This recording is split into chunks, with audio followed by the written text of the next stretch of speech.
नमस्कार मित्रों, Galaxy competition academy में आप सभी लोगों का हार्दिक अभिनंदन है। करंट अफेयर के क्रम में जुलाई माह के 2 भाग मैंने करंट अफेयर बनाए थे। पहला भाग आप लोगों को मैं पेश कर चुका हूं, दूसरा भाग रिकॉर्ड कर रहा हूं। और जो लोग ये दूसरा भाग देख रहे हैं उनसे रिक्वेस्ट है कि इससे पहले वो पहला भाग देखना ना भूलें, क्योंकि पूरे माह का करंट अफेयर इन्हीं 2 भाग में मैंने कंप्लीट कर दिया है। करंट अफेयर बहुत ही फैक्चुअल है और ऐसा मेरा 99.9% उम्मीद है कि आपके आने वाले एग्जाम में किसी भी तरह का कोई भी क्वेश्चन इससे छूटकर नहीं जाने वाला। तो ज्यादा टाइम ना बर्बाद करते हुए आपसे एक ही रिक्वेस्ट है कि अगर आप चैनल में नए हैं तो प्लीज चैनल को सब्सक्राइब करिए, लाइक कीजिए, कमेंट कीजिए और लोगों को शेयर कीजिए और लोगों को मोटिवेट कीजिए कि अधिक से अधिक चैनल को सब्सक्राइब करें। ऐसा करना आपके लिए भी फ्री है और हमारे लिए भी फ्री है, लेकिन हमें इसमें आपके द्वारा मोटिवेशन प्राप्त होता है अगले माह की करंट अफेयर बनाने के लिए। तो जैसा भी कोई प्रॉब्लम हो आप लोग कमेंट बॉक्स में कमेंट जरूर कीजिएगा। चलिए शुरू करते हैं। भारत के भीम यूपीआई को हाल ही में किस देश में लॉन्च किया गया है? ये है आपका भूटान। भूटान में लॉन्च किया गया है। भारत से हर साल 2 लाख से ज्यादा लोग भूटान घूमने जाते हैं। भूटान एकमात्र ऐसा देश बन गया है जो रुपे कार्ड जारी करने और स्वीकार करने के साथ साथ भीम यूपीआई को भी स्वीकार करेगा। इंटरनेशनल पेमेंट लिमिटेड NIPL ने बयान जारी करते हुए कहा कि भूटान अब पहला देश बन गया है जिसे भारत के भीम यूपीआई में QR कोड अपने देश में मान्यता दी है। हमारे यहाँ की वित्त मंत्री श्रीमती निर्मला सीतारमण है। अब भूटान की अगर हम बात करते हैं तो भूटान की राजधानी है थिम्पू। पॉपुलेशन लगभग 7.63 लाख के करीब है, बहुत ज्यादा पॉपुलेशन नहीं है। वहाँ पर प्रजातंत्र नहीं है, राजशाही है, जिसके तहत जिग्मे खेसर वहाँ के राजा हैं और मिनिस्टर वहां के हैं लोटे थेसरिंग। अगले प्रश्न की ओर बढ़ते हैं। हरियाणा के किस शहर में देश का पहला अनाज ATM खोला गया? जी हाँ, बहुत इंपॉर्टेंट क्वेश्चन है। यह है आपका गुरुग्राम। जी हाँ, गुरुग्राम में अनाज का ATM खोला गया है। ये देख रहे हैं आप, ATM है और ये भारत का पहला ATM है जिसमें अनाज निकाला जाता है। गुरुग्राम देश का पहला ग्रेन ATM पायलट प्रोजेक्ट के रूप में शुरू किया गया है। यह मशीन एक बार में 5 से 7 मिनट के भीतर 70 किलो तक अनाज निकाल सकती है। हरियाणा के उप मुख्यमंत्री दुष्यंत चौटाला ने कहा कि अब उपभोक्ताओं को खाद्यान्न लेने के लिए सरकारी राशन डिपो के सामने कतार में नहीं लगना पड़ेगा। हरियाणा के मुख्यमंत्री हैं मनोहर लाल खट्टर। एक खास बात बता दें, इस ATM के जरिए अभी जो घटतौली का सामना सभी कस्टमर्स को करना पड़ रहा था, वो घटतौली का सामना नहीं करना पड़ेगा और बड़े आराम से जो है डायरेक्ट कोई भी व्यक्ति जाकर, बिना लाइन में लगे हुए कोई भी व्यक्ति जाकर अब अपना आधार कार्ड के जरिए अनाज प्राप्त कर सकता है। धीरे धीरे ये पहले गुरुग्राम हरियाणा में लागू हुआ है और आशा की जाती है कि धीरे धीरे करके ये भारत के सभी राज्यों में लागू कर दिया जाएगा। अगले प्रश्न की ओर बढ़ते हैं। हाल ही में पाकिस्तान के किस पूर्व राष्ट्रपति का 80 वर्ष की उम्र में निधन हो गया? ये बहुत ज्यादा इंपॉर्टेंट क्वेश्चन है और ये है ममनूज परवेज हुसैन। जी हाँ, ममनूज परवेज हुसैन। ममनूज परवेज हुसैन जो है पाकिस्तान के 12वें राष्ट्रपति थे। ममनून हुसैन का जन्म भारत के आगरा में हुआ था। देश आजाद होने से पहले 23 दिसंबर 1940 को इनका जन्म हुआ था। तो अगले प्रश्न की ओर बढ़ते हैं। शाहरुख खान एवं संजय दत्त के बाद निम्न में से किस भारतीय को दुबई ने गोल्ड वीजा जारी किया है? यह है आपकी सानिया मिर्जा। गोल्ड वीजा होता क्या है, इससे पहले मैं आपको बता दूं, यह वीजा मिलने के बाद सानिया अपने पति पाकिस्तान के पूर्व कप्तान शोएब मलिक के साथ 10 साल तक UAE में रह सकते हैं। यह वीजा हर किसी को नहीं मिलता। दुबई का गोल्डन वीजा कुछ खास वर्ग के लोगों को, जैसे कि बिजनेसमैन, इन्वेस्टर्स, उद्यमी, उत्कृष्ट प्रतिभा वाले व्यक्ति, मसलन शोधकर्ता, मेडिकल पेशेवर, वैज्ञानिक और छात्र इत्यादि लोगों को ही प्राप्त होता है। और खास बात बता दें कि इनके पति का नाम शोएब मलिक है। ये पाकिस्तान के पूर्व क्रिकेटर भी रह चुके हैं। इनको भारत ने पद्म भूषण का अवार्ड भी दिया हुआ है। इसके अलावा अर्जुन अवार्ड भी इनको प्राप्त हुआ है। अगले प्रश्न की ओर बढ़ते हैं। अगला प्रश्न कह रहा है, भारतीय टीम के पूर्व क्रिकेटर वसीम जाफर को आगामी घरेलू क्रिकेट के लिए निम्न में से किस राज्य की सीनियर टीम का मुख्य कोच नियुक्त किया गया है? यह है आपका ओडिशा। ओडिशा के लिए इनको नियुक्त किया गया है। ओडिशा की बात करते हैं तो ओडिशा की राजधानी भुवनेश्वर है। गवर्नर है वहाँ के गणेशी लाल। चीफ मिनिस्टर की बात करते हैं तो नवीन पटनायक वहाँ के चीफ मिनिस्टर है। लगभग 4.37 करोड़ वहाँ की जनसंख्या है। अगले प्रश्न की ओर बढ़ते हैं। किस देश ने 679 मेगावाट की जल विद्युत परियोजना विकसित करने हेतु भारत के सतलुज जल विद्युत निगम के साथ 1.3 बिलियन अमेरिकी डॉलर का समझौता किया है? तो यह है आपका नेपाल। नेपाल के साथ किया है। यह भारत द्वारा शुरू किया गया नेपाल में दूसरा बड़ा वेंचर होगा। यह सबसे बड़ी विदेशी निवेश परियोजना है। यह साल 2017 के लागत के अनुमानों पर आधारित है। अगला प्रश्न कह रहा है, अमेरिकी सीनेट के श्रम विभाग में निम्न में से किस भारतीय अमेरिकी महिला को सॉलिसिटर नियुक्त किया गया है? इंपॉर्टेंट क्वेश्चन है, किसी भी एग्जाम में टपक सकता है। तो यह है आपका सीमा नंदा। जी हाँ, ये है सीमा नंदा। डेमोक्रेटिक नेशनल कमेटी की पूर्व सीईओ सीमा नंदा बराक ओबामा प्रशासन के दौरान श्रम विभाग में भी सेवाएं दे चुकी हैं। जी हाँ, बराक ओबामा जो इससे पहले अमेरिका के राष्ट्रपति रह चुके हैं, उसके बाद में आपके डोनाल्ड ट्रंप जी आए हैं और आज की डेट में जो बाइडेन। अगले प्रश्न की ओर बढ़ते हैं। हाल ही में किस बल्लेबाज ने 81 पारियों में 14 शतक, सबसे तेज शतक लगाने वाला दुनिया का पहला खिलाड़ी बन गया है?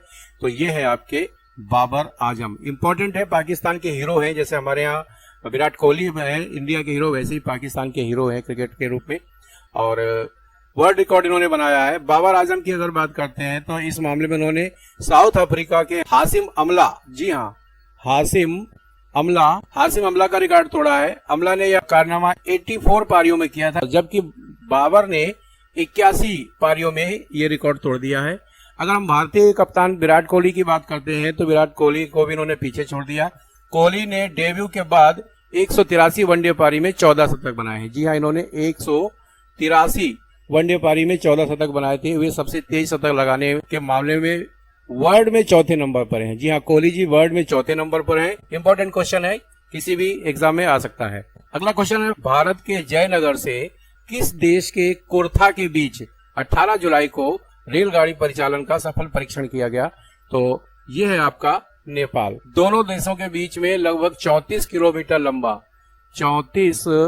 किलोमीटर लंबा यह रेलखंड पहला रेल संपर्क है। यह बिहार में मधुबनी जिले से जयनगर को नेपाल के माहोत्तरी जिले के कुर्था को जोड़ेगा। जी हाँ, यह बिहार के जयनगर से ट्रेन चलेगी और नेपाल में पहुंचेगी। नेपाल के माहोत्तरी जिले में कुर्था नाम का एक स्थान है, वहां तक पहुंचेगी।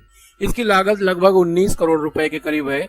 जयनगर कुर्था रेल संपर्क भारत नेपाल मित्रता रेल परियोजना के तहत IRCON इरकॉन इसको बना रहा है। इससे पहले आपको पता होना चाहिए कि चाइना ने भी नेपाल के लिए रेलवे की व्यवस्था करने के लिए लालच दिया था, और उस समय KP शर्मा ओली थे जो चाइना के चाटकारू थे। चलिए अगले प्रश्न की ओर बढ़ते हैं। अगला प्रश्न कह रहा है, किस राज्य सरकार ने अगर पेड़ों की व्यावसायिक खेती को बढ़ावा देने के लिए, अगर नाम के पेड़ों को व्यावसायिक खेती को बढ़ावा देने के लिए पहल शुरू की है? तो ये है आपका त्रिपुरा राज्य ने। त्रिपुरा सरकार ने अगर पेड़ों की व्यावसायिक खेती को बढ़ावा देने के लिए पहल शुरू की है। सरकार ने आने वाले 3 वर्षों में इस क्षेत्र में 2000 करोड़ रुपए का कारोबार हासिल करने का लक्ष्य रखा है। अगला प्रश्न कह रहा है, किस देश की सरकार ने रैनसमवेयर हमलों के शिकार लोगों के लिए एक ऑनलाइन हब जारी किया है? तो ये है आपका अमेरिका ने किया है। जैसे कि आप जानते हैं रैनसमवेयर होता क्या है? रैनसमवेयर का मतलब ही होता है फिरौती लेना।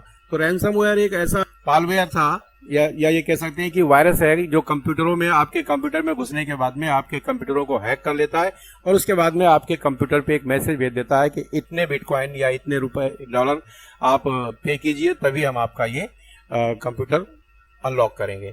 तो इसमें पूरे विश्व में काफी तहलका मचाया था। अमेरिकी सरकार ने रैनसमवेयर हमलों के शिकार लोगों के लिए एक ऑनलाइन जो पोर्टल जारी किया है। ऑनलाइन हब कंपनियों और नगर पालिकाओं के लिए संसाधनों को ढूंढना और साइबर हैकर्स द्वारा लक्षित होने की स्थिति में सहायता प्राप्त करना आसान बना दिया है। अमेरिकी सरकार ने विदेशी सरकारों द्वारा समर्थित या निर्देशित साइबर अपराधियों को ट्रैक करने के लिए उपयोगी टिप्स प्रदान करने वाले किसी भी व्यक्ति को $10 मिलियन तक के इनाम देने की घोषणा भी की है। इंडियन ऑयल कॉर्पोरेशन IOC देश के पहले ग्रीन हाइड्रोजन संयंत्र को निम्न में से किस जगह लगाया जाएगा?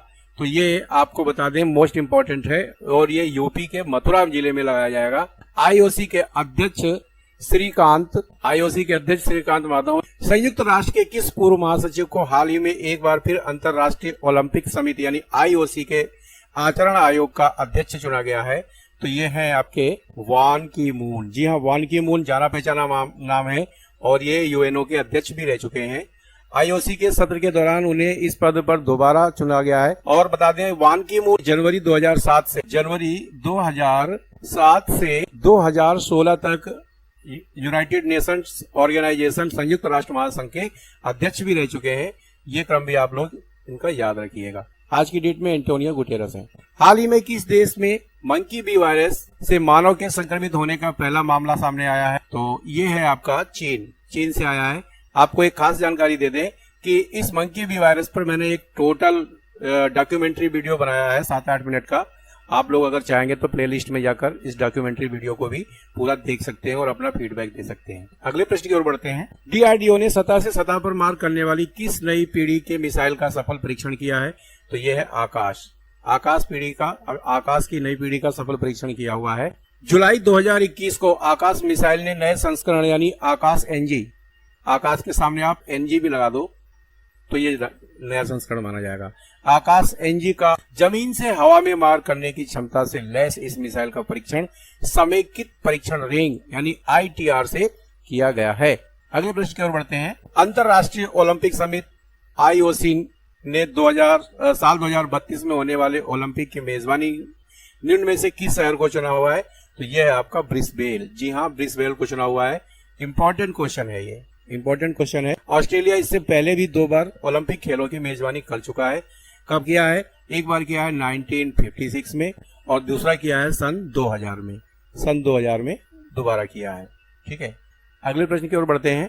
हाल ही में किस राज्य सरकार ने कोरोना के अनाथ हुए बच्चों के लिए बाल सेवा योजना का शुभारंभ किया है? मोस्ट इंपॉर्टेंट क्वेश्चन है, जैसे कि आपने देख ही लिया, उसका उत्तर आपको मिल गया होगा।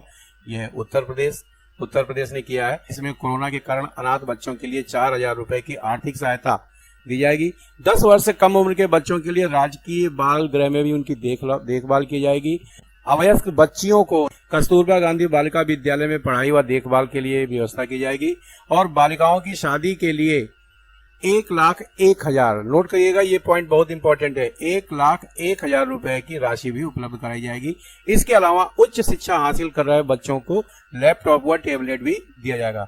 कोरोना काल में अनाथ हुए बच्चों के भविष्य को संवारने, आर्थिक और शैक्षणिक मदद पहुंचाने के उद्देश्य से यह योजना बहुत ही कारगर साबित हो रही है।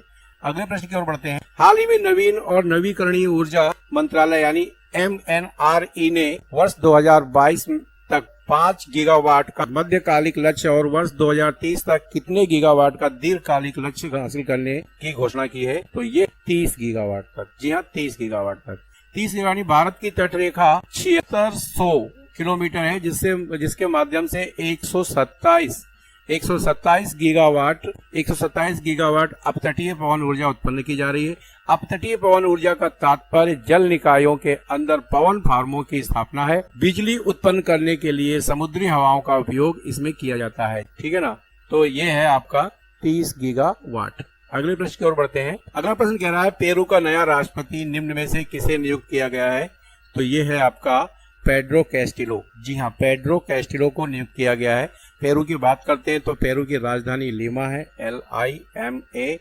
पेरू की राजधानी लीमा है। करेंसी है वहाँ की सॉल, SOL वहाँ की करेंसी है। पॉपुलेशन लगभग 3.25 करोड़ है वर्ल्ड बैंक के अकॉर्डिंग। अगले प्रश्न की ओर बढ़ते हैं। हाल ही में किस देश ने क्यूबा में हाई अल्टीट्यूड बैलून के माध्यम से लोगों तक इंटरनेट के प्रसार की योजना बनाई है? तो यह है आपका अमेरिका। जी हाँ, एक ऐसा स्थान जहां पर किसी भी तरीके से टावर्स वगैरह लगाने में या वहां पर बाढ़ वगैरह आ जाती है या भूकंप आ जाता है तो सारा सब कुछ क्षतिग्रस्त हो जाता है, तो इन्होंने मोबाइल टावर को एक बैलून के माध्यम से लगाने की योजना बनाई है। चलिए अगले प्रश्न की ओर बढ़ते हैं।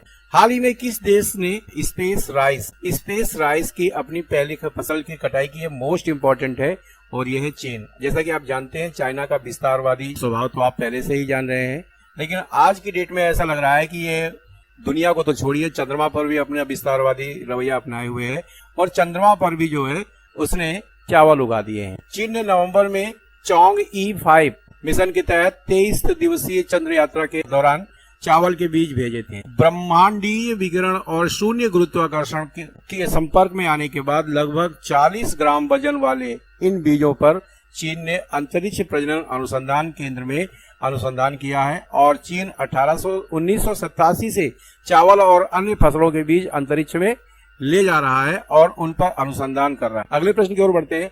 अंतरराष्ट्रीय मुद्रा कोष यानी इंटरनेशनल मॉनेटरी फंड के अनुसार 2021 के लिए वैश्विक विकास दर लगभग कितने प्रतिशत होगी? ध्यान रखिएगा, ये वर्ल्ड लेवल की विकास दर है, वैश्विक विकास दर की बात कर रहा है, तो ये होगी आपकी 6%। जी हाँ, 6% होगी। अब IMF के प्रबंध निदेशक कौन है? क्रिस्टालिना जॉर्जिया IMF की प्रबंध निदेशक हैं। ठीक है ना। अगला प्रश्न कह रहा है, निम्न में से किस देश ने 20 जुलाई 2021 को दक्षिणी प्रशिक्षण रेंज यानी कपुस्टिन यार से अपनी नई S-500 वायु रक्षा मिसाइल प्रणाली का सफलतापूर्वक परीक्षण किया है? तो जैसा कि नाम ही आप सोच रहे हैं, कपुस्टिन यार। कपुस्टिन यार का मतलब आप समझ लीजिए, स्पुतनिक भी रूस से था और ये कपुस्टिनिक है, तो ये आपका रूस है। ठीक है ना। S-500 दुनिया का सबसे उन्नत एंटी मिसाइल सिस्टम है। जी हाँ, वर्ल्ड का सबसे उन्नत एंटी मिसाइल सिस्टम है और इसकी रेंज लगभग 600 किलोमीटर होने की उम्मीद है। यह मिसाइल प्रणाली अंतरिक्ष में होने वाले हमलों का मुकाबला करने में सक्षम है। अगले प्रश्न की ओर बढ़ते हैं। केंद्र सरकार ने राष्ट्रीय पेंशन प्रणाली NPS के तहत पेंशन फंड प्रबंधन के प्रत्यक्ष विदेशी निवेश की सीमा को 49% से बढ़ाकर कितने फीसदी कर दिया है? तो ये कर दिया है 74%। जी हाँ, इम्पोर्टेंट है, क्वेश्चन ये आएगा। 74% केंद्र सरकार ने राष्ट्रीय पेंशन प्रणाली के तहत पेंशन फंड प्रबंध में प्रत्यक्ष विदेशी निवेश को 49 से 78% किया है। पेंशन फंड नियामक एवं विकास प्राधिकरण यानी कि PFRDA अधिनियम बीमा क्षेत्र में FDI सीमा को जोड़ता है। जनवरी 2004 में सरकारी कर्मचारियों के लिए राष्ट्रीय पेंशन प्रणाली यानी NPS शुरू की गई थी और बाद में इसे 2009 में इसे सभी के लिए खोल दिया गया था। अगले प्रश्न की ओर बढ़ते हैं। हाल ही में यूनेस्को ने तेलंगाना के किस मंदिर को विश्व धरोहर में शामिल किया गया? मोस्ट इम्पोर्टेंट है, तो ये है आपका रामप्पा मंदिर। खास बात ये है, रामप्पा मंदिर जो लिखा हुआ है ये रामचंद्र जी का मंदिर नहीं है, ये शंकर जी का मंदिर है। रामप्पा मंदिर तेलंगाना में स्थित को यूनेस्को ने 25 जुलाई 2021 को विश्व धरोहर में शामिल किया गया है। प्रतिष्ठित रामप्पा मंदिर महान काकतीय वंश के उत्कृष्ट शिल्प कौशल को प्रदर्शित करता है। वारंगल में स्थित यह शिव मंदिर इकलौता ऐसा मंदिर है जिसका नाम उसके शिल्पकार रामप्पा के नाम पर रखा गया है। इतिहास के अनुसार काकतीय वंश के राजा ने इस मंदिर का निर्माण लगभग 13वीं शताब्दी में करवाया था। चलिए अगले प्रश्न की ओर बढ़ते हैं। विश्व कैडेट चैंपियनशिप में 73 किलोग्राम भार वर्ग में निम्नलिखित में से किस भारतीय महिला पहलवान ने स्वर्ण पदक जीत लिया है?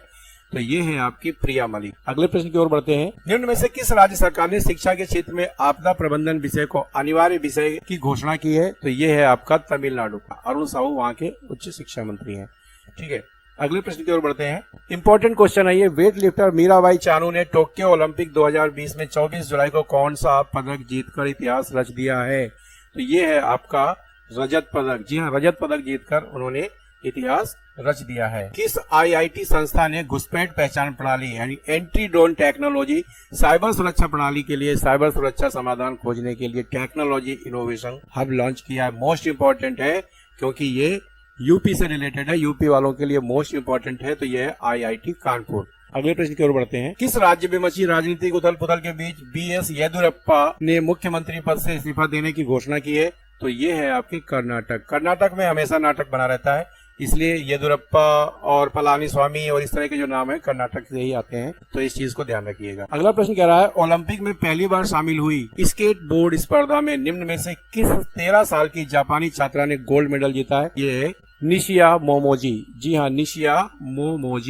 मोमोजी ने ये गोल्ड मेडल जीता है। ओलंपिक के इतिहास में यह सबसे कम उम्र में गोल्ड मेडल जीतने वाली है। इसके अलावा यह रिकॉर्ड अमेरिका की गोताखोर मार्जरी ग्रेस्टिंग के नाम दर्ज था। उन्होंने 1936 में ओलंपिक में 13 साल और 263 दिन के उम्र में यह गोल्ड मेडल जीता था। ठीक है, अगले प्रश्न की ओर बढ़ते हैं। उत्तर प्रदेश के मुख्यमंत्री योगी आदित्यनाथ ने जनता के संवाद के लिए निम्न में से किस पोर्टल को लॉन्च किया है? तो ये किया है आपका UPMyGovernment.in। अगले प्रश्न की ओर बढ़ते हैं। इंडोनेशिया के निम्न में से किस द्वीप में दुनिया का सबसे बड़ा सोलर फ्लोटिंग फार्म यानी पानी में तैरता हुआ जो सोलर सिस्टम है बनाने का काम सिंगापुर की सनशीप ग्रुप कंपनी को दिया है? ये है आपके बॉटम द्वीप। जी हाँ, बॉटम द्वीप को दिया गया है। यह जलाशय पर इस सोलर फार्म को स्थापित करने और वाष्पीकरण को कम करने का भी अतिरिक्त लाभ मिलेगा क्योंकि इसके ऊपर तो सोलर के पैनल लगे हुए होंगे। अगले प्रश्न की ओर बढ़ते हैं। हाल ही में टोक्यो ओलंपिक में कितने नए खेलों को शामिल किया गया है?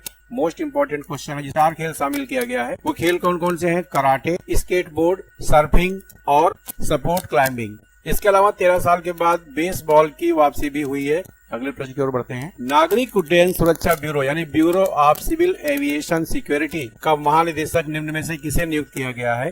तो ये है आपके नासिर कमल यानी कमल के ऊपर सिरना। अगले प्रश्न की ओर बढ़ते हैं। कर्नाटक के नए मुख्यमंत्री के रूप में निम्न में से किसने शपथ ली है? तो ये है आपके बासवराज बोम्बई। अगले प्रश्न की ओर बढ़ते हैं। गुजरात कॉर्डर के किस वरिष्ठ आईपीएस अफसर को दिल्ली पुलिस का नया आयुक्त नियुक्त किया गया है? तो ये है आपके राकेश अस्थाना। इम्पोर्टेंट इसलिए है कि ये काफी कंट्रोवर्सी भी रह चुके हैं। ये आपके बीआई और बीएसएफ के महानिदेशक भी रह चुके हैं। काफी तेज तर्रार अधिकारियों में इनकी गिनती रही है। राकेश अस्थाना ने चारा घोटाला, इसलिए ज्यादा इम्पोर्टेंट रहे हैं ये कि चारा घोटाला के मामले में लालू प्रसाद यादव के खिलाफ चार्जशीट इन्होंने ही दाखिल की थी। अगले प्रश्न की ओर बढ़ते हैं। हाल ही में किस केंद्रीय मंत्री ने सोहरा यानी चेरापूंजी में ग्रीन सोहरा नवीकरण अभियान लॉन्च किया है? तो ये है आपका अमित शाह। वृक्षारोपण अभियान के लिए असम राइफल्स चेरापूंजी के पूरे इलाके को गोद लिया गया है।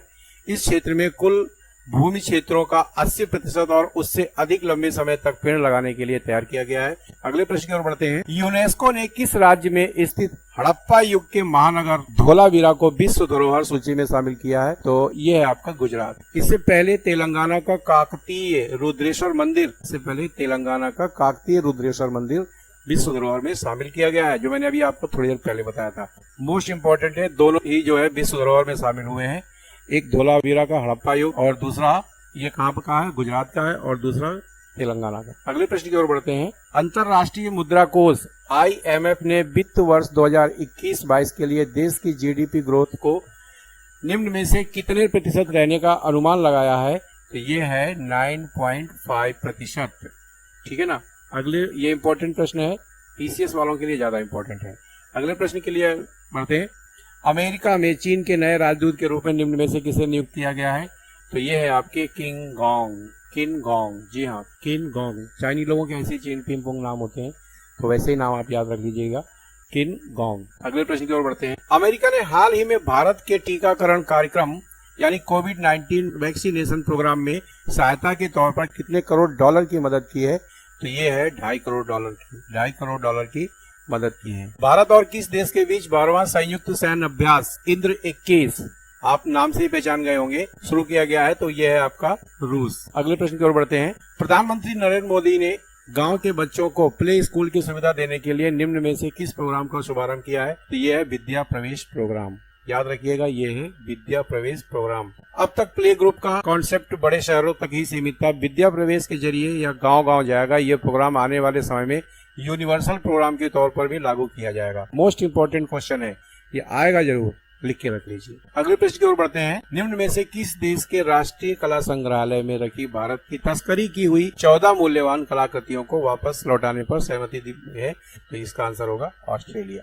अंतर्राष्ट्रीय बाघ मानस कार्यकारी समिति ने भारत के कितने टाइगर रिजर्व को अंतर्राष्ट्रीय मानकों पर खरा पाया है? जी हाँ, अंतर्राष्ट्रीय मानकों पर खरा पाया है, तो ये है 14। 29 जुलाई 2021 को बाघ दिवस के अवसर पर, जिसमें 14 बाघ रिजर्व को यह मान्यता दी गई है। इसमें Manas tiger reserve, Kaziranga tigers reserve और ओरांग टाइगर्स रिजर्व यानी तीनों जो असम में है, मध्य प्रदेश के Satpura tiger reserve, Kanha tiger reserve और पन्ना टाइगर रिजर्व भी शामिल हैं। अगले प्रश्न की ओर बढ़ते हैं। अगला प्रश्न कह रहा है, हाल ही में चीन और किस देश ने युद्धग्रस्त देश को आतंकवाद का केंद्र बनाने से रोकने के लिए अफगानिस्तान में संयुक्त कार्यवाही शुरू करने का फैसला किया है? तो यह है पाकिस्तान।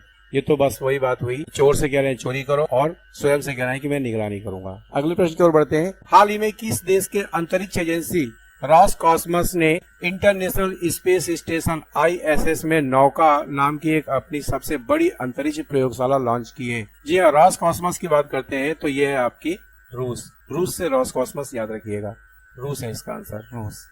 हाल ही में मादक पदार्थ नियंत्रण ब्यूरो यानी NCB का प्रमुख किसे नियुक्त किया गया है? तो ये है आपके SN प्रधान। जी हाँ, SN प्रधान। अगले प्रश्न की ओर बढ़ते हैं। विश्व इमोजी दिवस, इमोजी जो मोबाइल में आप स्माइलिंग, रोते हुए ये इमोजी लगाते हैं, वो इमोजी की बात कर रहा हूँ। विश्व इमोजी दिवस निम्न में से किस दिन मनाया जाता है? तो ये है आपका 17 जुलाई। जी हाँ, ये 17 जुलाई को मनाया जाता है। अगले प्रश्न की ओर बढ़ रहे हैं। विश्व शतरंज दिवस निम्न में से किस दिन मनाया जाता है? तो ये 20 जुलाई को मनाया जाता है। 20 जुलाई के दिन नेल्सन मंडेला दिवस निम्न में से किस दिन मनाया जाता है? तो ये 18 जुलाई को मनाया जाता है। इस दिन इनका जन्मदिन होता है, ठीक है ना। शांति की संस्कृति को बढ़ावा इन्होंने दिया था और कहा जाए तो साउथ अफ्रीका के नेग्रोज लोगों का उद्धारकर्ता भी इनको माना जाता है। इनकी ठीक वैसे ही पूजा होती है जैसे हमारे यहाँ बाबा साहब भीमराव अम्बेडकर की जाती है। अगले प्रश्न की ओर बढ़ते हैं। मून लैंडिंग डे निम्न में से किस दिन मनाया जाता है? तो तो ये माना जाता है आपका 20 जुलाई को। यह दिवस 1969, जी हाँ 1969 में चंद्रमा पर पहली बार कदम रखने वाले व्यक्तियों और उनकी उपलब्धियों के सम्मान के लिए मनाया जाता है। गौरतलब है कि अपोलो 11 अंतरिक्ष मिशन में कमांडर नील आर्मस्ट्रांग, बचपन में पढ़ा होगा हाई स्कूल में, नील आर्मस्ट्रांग और मॉड्यूल पायलट ब्रज एल्ड्रिन तथा माइकल कॉन्सिल शामिल थे। 1971 के तत्कालीन अमेरिकी राष्ट्रपति रिचर्ड निक्सन ने इस दिन को घोषित किया था।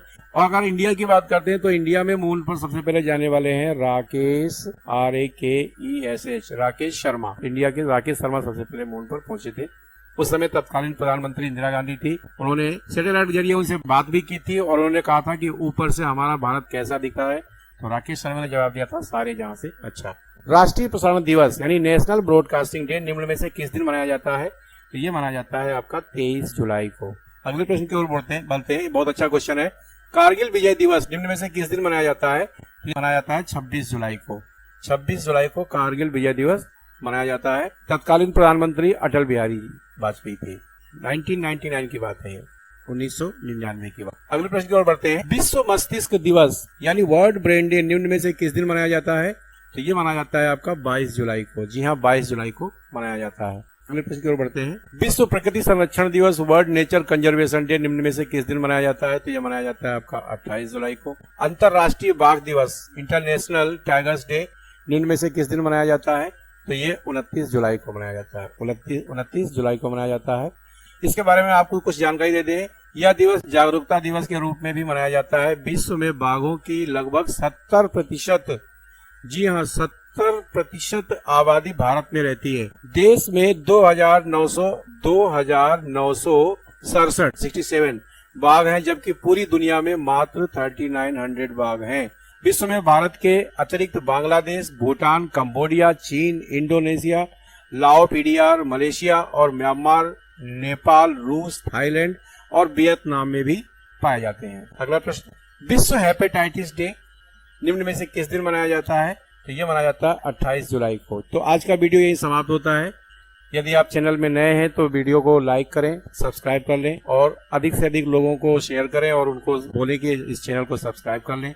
ये आप ही का चैनल है और आप अधिक से अधिक लोगों को सब्सक्राइब करवाएंगे तो इससे हमें महसूस होगा कि आप लोगों ने हमारी मेहनत की कद्र की है। पूरा वीडियो देखने के लिए बहुत बहुत धन्यवाद। जय हिंद, जय भारत। आपका दिन शुभ हो।